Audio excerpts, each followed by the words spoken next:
Continuamos aquí en nuestro programa Casos y Cosas. Muchísimas gracias su participación, sus mensajes. El día de hoy estamos abordando un tema muy importante: grooming, sexting, los niños, la sexualidad y el internet. ¿Y quién no tiene hoy en día un dispositivo internet a la mano, verdad? ¿Qué es lo que nuestros niños están viendo? ¿Cómo los padres estamos controlando esa información que está entrando en las cabecitas de nuestros pequeñitos y de qué forma podemos ayudarlos? En el anterior blog que habíamos visto ya un poquito sobre lo que es el grooming, para que nuestros padres estén bien informados, y nos encontramos con el doctor Miguel Ángel Núñez. Doctor, nos llegan ya mensajes y ya viene nuestra primera pregunta y nos dice ya desde Costa Rica a través del correo electrónico: ¿cómo enseñar a nuestros hijos a diferenciar entre sexo y sexualidad? Habíamos mencionado que el niño comienza a tener una concepción un poco más clara después de los 6, 7 años. Correcto, cuando ingresa al colegio. Exacto. Entra la prepubertad. Es muy buena la pregunta, porque lamentablemente se suele hablar siempre de sexo. Y el término correcto es sexualidad. Correcto. La sexualidad tiene que ver con educación, con formación, con valores. Hay muchos niños que están informados, en realidad solamente se le ha transmitido nociones de sexo, pero no se le ha transmitido nociones de sexualidad. La sexualidad tiene que ser incorporada dentro de todo un proceso general. Yo soy enemigo de algunas clases de sexualidad que se dan en los colegios, que les dan a los niños anatomía sexual. Y una cosa es enseñar anatomía sexual y otra cosa muy diferente es enseñar sexualidad. Sexualidad tiene que ver con valores, con principios, con límites, con resguardos. Y eso significa tomar algunas decisiones. El otro día conversaba con un profesor, me contaba que en su colegio ya hace unos 10 años se vienen haciendo clases de educación sexual y han logrado minimizar el caso de los embarazos infanto-juvenil, que es un grave problema a nivel latinoamericano, que es un problema de salud pública muy grave. Ya tenemos niñitas hasta de 12 años que están embarazadas, que son niñas teniendo niños, y es una cuestión tremendamente compleja. Entonces, ¿qué es lo que sirve? La formación. Cuando hablamos de formación, hablamos de sexualidad. Entonces, exponer a un hijo a sexo no es lo mismo que enseñarle sexualidad. ¿Qué deberían hacer los padres? Enseñar. Hay muchos libros educativos para niños que pueden usar los padres para enseñarle a sus hijos sexualidad. Y cuando lo vas enseñando, los niños empiezan a hacer preguntas normales que cuando tú creas el espacio, te lo van a hacer de manera natural. Y no crear eso que algunos creen: mire, hijo, te voy a hablar de algo importante, y lo sientan ahí, una cosa formal, y el niño se asusta porque... Claro. Claro, esto tiene que ser de manera natural. Y hay preguntas, doctor, que incluso los niños dicen: bueno, mami, papi, ¿y yo de dónde vengo? Claro. ¿Y cómo mi mamá está embarazada? ¿Cómo Claro. llegó a ser ahí mi hermanito? Claro. ¿Cómo llegó a nacer? Claro. Y muchas veces los papás inventamos cierto tipo de historias, dependiendo también, doctor. Yo quiero que usted nos oriente un poco a los padres, porque muchas veces contamos tremendas historias, que viene la semilla, que absurdos, incluso las partes genitales, Sí. que muchas veces deben llamarse por su nombre, no se los llama por Sí. vergüenza. Y no solamente padres, sino las personas que también cuidan a los Sí, niños. pues de esa manera vamos creando mitos en los niños que no tabús. ayudan. Y vamos creando las condiciones para que sean posiblemente abusados o que tengan una iniciación sexual impropia. Nosotros hicimos un libro, no lo escribí yo fui el editor de un libro que hicimos para preescolares en Perú con una profesora chilena que se llama París está muy lejos, donde hacemos un diálogo ahí con dibujos, es para niños preescolares. Y yo me sorprendí con el libro de la cantidad de gente que nos ha escrito diciendo que nunca habían tenido conversaciones con sus hijos de la forma que lo tuvieron después de ese libro. Pero es lógico, porque se crea la instancia. Entonces, los adultos tienen que crear instancias. Hay muy buenos materiales hoy día que no teníamos hace 20 años sobre educación sexual infantil. Los padres no podemos evitar la responsabilidad. Cuando yo no educo sexualmente a mis hijos, otra persona lo va a hacer. Correcto. Y no tengo seguridad de que la información que le va a transmitir sea la que esté de acuerdo con los valores y principios que yo quiero que mis hijos tengan. Por lo tanto, es una responsabilidad ineludible. Cuando los padres no la asumen, son irresponsables. Tienen que asumirla. Yo creo que los primeros educadores sexuales de los hijos son los padres. Perfecto. Y bueno, nosotros queremos también compartir con ustedes. Estamos hablando de términos que posiblemente los padres muchas veces no conocen. El grooming, como habíamos visto, que esta terminología inglesa viene para que los pedófilos, los pedastras se aprovechen de los niños, tengan información, adquieren ahí su confianza y luego ellos van pidiéndoles a ellos fotos, cosas, acoso sexual realmente. Y nosotros fuimos a Santiago de Chile, le comento, doctor, hace algunos meses atrás, y fuimos a la calle a entrevistar, a hacer una encuesta a varias personas para ver qué conocen sobre lo que es el grooming y sexting. Vamos a verlo. ¿Tienes alguna idea de lo que sea el grooming y sexting? No, Bueno, creía que el grooming era lo mismo que el cyberbullying. El otro no tengo idea. tampoco. Estoy fuera del... Sí. No, de eso no he escuchado nada. No he escuchado ese término. ¿No? ¿Qué es? No, tampoco. No. No. Como ustedes ven, la mayoría de nuestras personas que fueron encuestados, por no decir todos, doctor, no sabían de lo que se trata el grooming y sexting. Y nosotros queremos estar mencionando, informando a nuestros padres. Habíamos dicho que muchas veces la edad entre 40 años en adelante no tiene el conocimiento, ¿no? Exacto, analfabetos tecnológicos. Iba a decir un poco más suave la palabra, pero, No, pero es para que lastimosamente asuman. es la realidad. Es para que asuman, porque muchos padres simplemente se están apartando de su responsabilidad. Doctor, entonces, ¿cómo hacer para que nuestros hijos usen la herramienta del Internet, ya que todo mundo tiene acceso al Internet, sin que esto perturbe la mente de nuestros hijos? Bueno, los padres tienen que dar ciertas directrices. Una directriz es que deberían educar a sus hijos, formarlos y enseñarles para que nunca transmitan información personal a un desconocido. Nunca den nombres, nunca den direcciones, nunca den teléfono, nunca den cosas que de alguna manera podría servir para que alguien los manipulara. Segundo, educar a nuestros hijos para que nunca transmitan fotografías que de alguna manera pueden ser reveladoras o pueden ser dignas de ser chantajeados.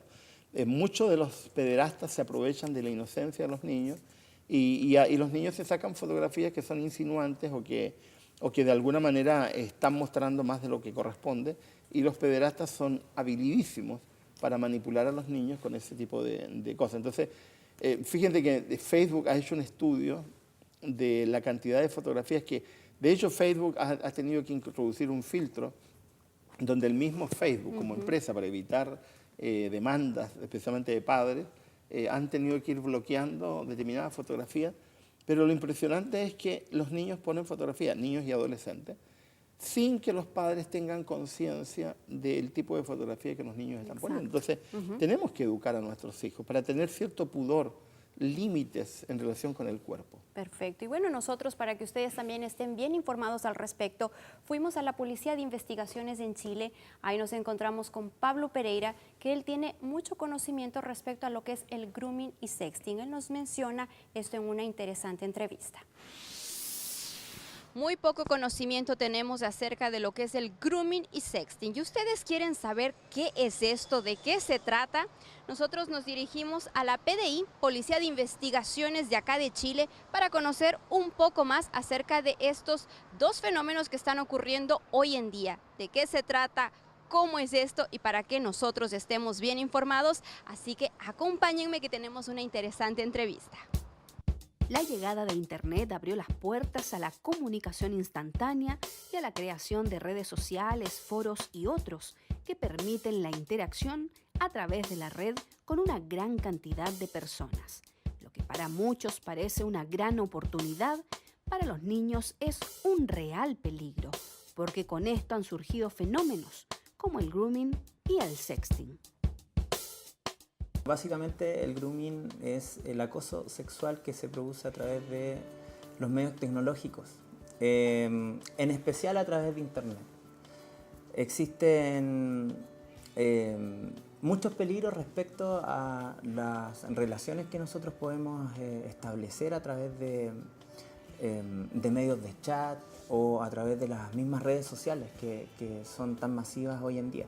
Todo esto comienza con una relación de amistad con el otro, y este otro no sé quién es, desconozco quién está detrás del usuario que me indica, en este caso, el nombre del chat. Estas relaciones, amparadas en el anonimato de Internet, perduran en el tiempo, se ganan la confianza de los menores y se vuelven cada vez más íntimas, sin que exista contacto cara a cara. Una vez que se sostiene esta relación en el tiempo, una de las partes, generalmente aquel usuario que esconde su identidad real, comienza a llevar esta relación y estas conversaciones hacia el ámbito sexual. Poco a poco las fotografías ya no son de un paseo, no son de una junta de amigos, sino que más bien ya son de corte íntimo y de corte sexual. Los menores no cuestionan lo que sucede dada la confianza que existe con el interlocutor. Y todo transcurre tranquilamente hasta que se quiere dar término a la relación. Cuando entienden que han incurrido en algún error o que no es aconsejable seguir con esto, intentan parar este juego, comillas, con esta persona o este usuario que está detrás de esta cuenta de correo. Y es ahí donde ya se torna un poco más complicado. ¿Por qué? Porque generalmente estas personas comienzan a amenazar fuertemente al menor. Comienzan a amenazar, por ejemplo, con matar a sus padres o simplemente con publicar aquellas fotografías que ya tienen su poder a la totalidad de contactos Facebook o de correo electrónico.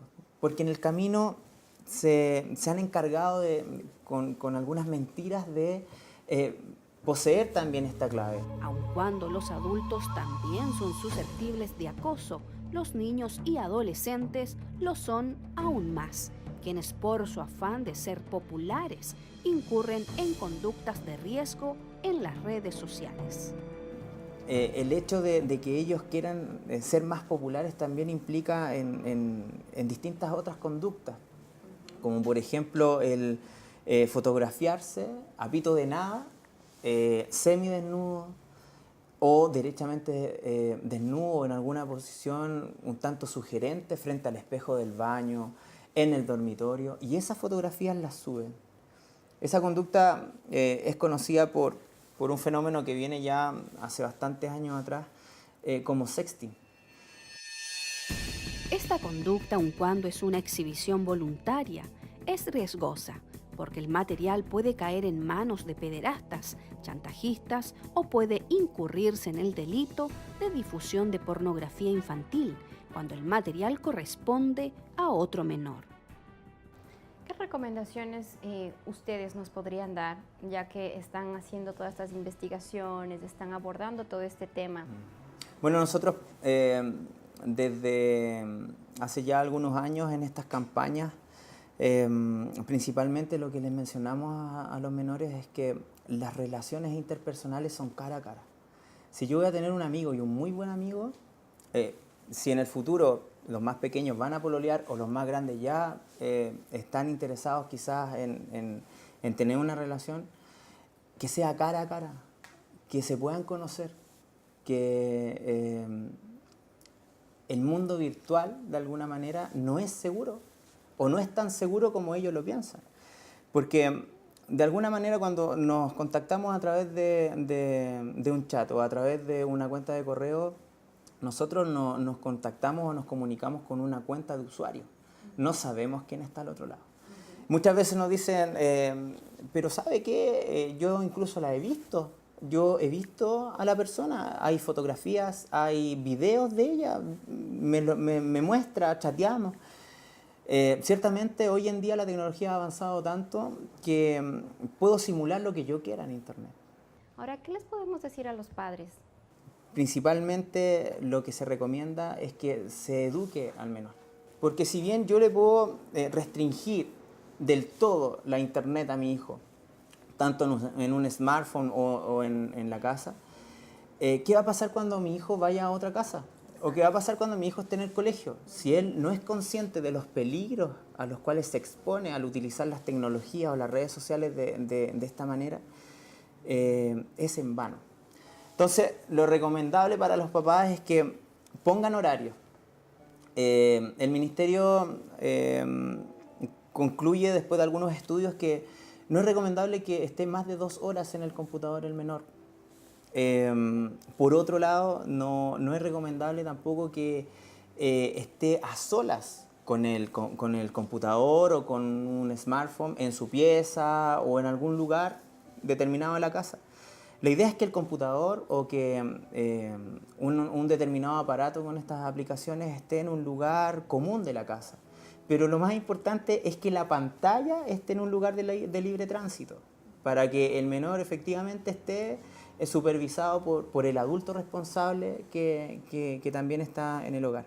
Y hay algo que también es importante y que debemos recalcar en todo momento.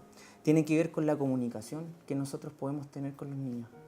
Si el niño me habla de Facebook, si el niño me dice, mira, ¿sabes qué? Tengo un contacto WhatsApp, si me dice, mira, Instagram está de moda, y yo como papá no tengo idea de lo que es eso, yo creo que ese es un punto bastante importante del cual yo me tengo que preocupar. Una cosa hay que tener clara, el peligro está a un clic de distancia y la solución no es satanizar o quedarse offline, sino que educar a los niños en el uso responsable de las tecnologías que se tienen a mano.